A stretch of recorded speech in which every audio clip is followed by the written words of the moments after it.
হয়, মই বৰ্তমান উপস্থিত আছোঁ নুমলীগড় কাষৰ বংকুৱালৰ বালিচপৰি গাঁৱত। মোৰ কেমেৰা পাৰ্চন সহযোগীক দেখাব বিচাৰিছোঁ যে কেনেকুৱা এটা দুখ লগা ছবি, যি ব্ৰহ্মপুত্ৰৰ বাঢ়নী পানী আছিল, ব্ৰহ্মপুত্ৰৰ বাঢ়নী পানীয়ে বংকুৱাল আৰু নেঘেৰিটিঙৰ সংযোগী যি মাথাউৰি সেই ভঙাৰ ফলত সেই মাথাউৰিয়েদি বানপানী আহি পেলাই প্ৰায় 200ৰো অধিক পৰিয়াল তেওঁলোকৰ বানপানী যি হাহাকাৰ এটা পৰিৱেশৰ সৃষ্টি কৰিলে। গোটেই সপোনৰ যি তেওঁলোকৰ খেতিডৰা আছিল সেই খেতিডৰা উটুৱাই লৈ লোৱা পৰিলক্ষিত হৈছে। গতিকে খুব এটা দুখ লগা ছবি আমাৰ কেমেৰা পাৰ্চন সহযোগী সমগ্ৰ দৃশ্য মই দেখাবলৈ অনুৰোধ কৰিছোঁ। আৰু তেওঁলোকৰ যি ভঁৰালত ধান আছিলে সেই ধানসমূহ তেওঁলোকৰ সেই পানীত উটি যোৱা দেখি পাইছোঁ। লগতে তেওঁলোকৰ যি গৰু ছাগলী আছিল সেয়াও তেওঁলোকে পানীত গুচি গৈছে বুলি তেওঁলোকে এটা অভিযোগ কৰি উঠাইছে।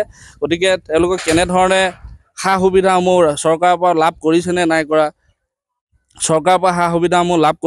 কৰা, সেই ক্ষেত্ৰত আমি তেখেতসকল আমাৰ মাজত উপস্থিত আছে। আমি তেওঁলোকৰ পৰা কিছু কথা আমি জানিবলৈ চেষ্টা কৰিম। মোৰে আছিলে ঘৰতো ডুবি গ'ল আৰু একো বস্তু উলিয়াবলৈ নেপালোঁ। এপিকে বহালটো ধান এবহাল আছিলে, চব একেবাৰে ভাগি পেলাই পৰি গ'ল আৰু ইয়াতিয়ে। কেনেকৈ ইয়াতি ক্ষেত্ৰত ধৰিবি, কোনো কাৰো তলৰ নিজৰ ঘৰবোৰতে চবে পানী হৈ পেলাই মানুহ ৰাস্তাটো বুৰি পেলাই আছিলে হ'লে সোঁতত যোৱাই গ'ল আৰু তললৈ যোৱাই গ'ল আৰু কি কৰিবি এতিয়া ধৰিবই নোৱাৰিলোঁ ধান এমুঠি। ধান আপোনালোকে আনিব পাৰিলে নাই, বচাব পাৰিলে নাই? নোৱাৰিলোঁ আৰু তললৈ গুচি গ'ল আৰু গৰু ছাগলী এনেকুৱা গৰু ছাগলীও সেয়া ধৰিব নোৱাৰা একো উঠি গুচি গ'ল আৰু। এই ঘৰটো আপোনাৰ ন? মোৰে এইটো ঘৰ। আপোনালোকে চৰকাৰৰ পৰা কিবা সা সুবিধাখিনি পাই আছে নে? ৰিলিফ যিটো পাব লাগে, ৰিলিফ এই চৰকাৰ ৰাইজক যেনেকৈ দিছে তেনেকৈ পাইছোঁ আৰু। দাইল এগালি, চাউল এগালি, আঁঠুৱা এখন পালোঁ, টৰ্চ এটা পালোঁ, সিমানে আৰু স্বাস্থ্যৰ ক্ষেত্ৰত তেওঁলোকে কিবা আপোনালোকৰ ব্যৱস্থা কৰি দিছেনে? একো দিয়াই নাই, একোৱে দিয়া নাই। চৰকাৰে এটা অভিযোগ উঠাইছে যে তেওঁলোকে যিখিনি সুবিধা যেনেধৰণে পাব লাগে তেনেধৰণে পোৱা নাই। মই কেমেৰা পাৰ্চন সহযোগীক দেখুৱাব বিচাৰিছোঁ যে তেওঁলোকে চাওক এই পথত কেনেদৰে ধান শুকুৱাইছে, যিসমূহ ধান বাচিছে তাৰো এই পথত শুকুৱাবলগীয়া হৈছে, গজালি মেলিছে। গতিকে এই ধানখিনি গজালি মেলিছে বুলি তেওঁলোকে কৈছে। গতিকে খুব এটা দুখ লগা দৃশ্য। মই কেমেৰা পাৰ্চন সহযোগীক মই সম্পূৰ্ণ পৰিৱেশটো দেখুৱাবলৈ অনুৰোধ কৰিছোঁ। আমাৰ মাজত আৰু ৰাইজ আছে, আমি তেখেতসকলৰ পৰা জানিব বিচাৰিম কিছু কথা।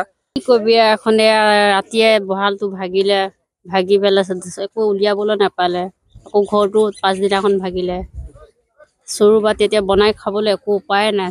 এতিয়া আপোনালোকে ক'ত থাকিছে মানে এইকেইদিন লোকৰ ঘৰে আছে। তাৰপৰা কালি ৰাইজে বনাই দিছে চালিখন। হয়, তেওঁলোকে জনাইছে যে বৰ্তমান তেওঁলোকে অস্থায়ীভাৱে পথৰ কিনাৰত ঘৰ সাজি লৈছে আৰু তেওঁলোকে কৈছে যে লোকৰ ঘৰেও থাকিছে বুলি তেওঁলোকে জানিবলৈ দিছে।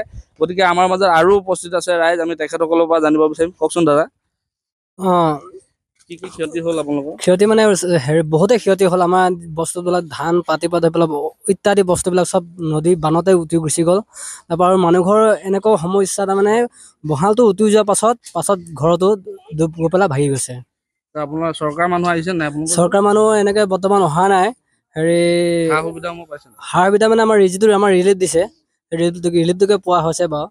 তাৰপৰা বাকী আৰু এনেকে কোনো বিশুদ্ধ খোৱা পানী, স্বাস্থ্য সেইবিলাক কোনো অহা নাই, সেইবোৰ পোৱাই নাই। হয়, তেওঁলোকে অভিযোগ উঠাইছে যে চৰকাৰে পৰ্যাপ্ত পৰিমাণে যিখিনি সামগ্ৰী দিব লাগে তেওঁলোকে বিশুদ্ধ খোৱা পানী, স্বাস্থ্যৰ ক্ষেত্ৰত যেনেধৰণে তেওঁলোকে ব্যৱস্থা ল'ব লাগিছিল, কিন্তু এতিয়া পৰ্যন্তলৈকে তেওঁলোকে চৰকাৰ ব্যৱস্থা লোৱা দেখা নাই। গতিকে মই সমগ্ৰ পৰিৱেশটো দেখোঁ কিমান এটা হৃদয় বিদাৰক দুখ লগা এটা দৃশ্য।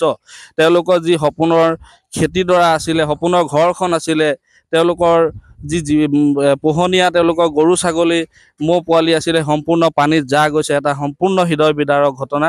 যিকোনো খবৰৰ বাবে যোগাযোগ কৰক আমাৰ এই নম্বৰত 7099017330 আৰু 7099017110।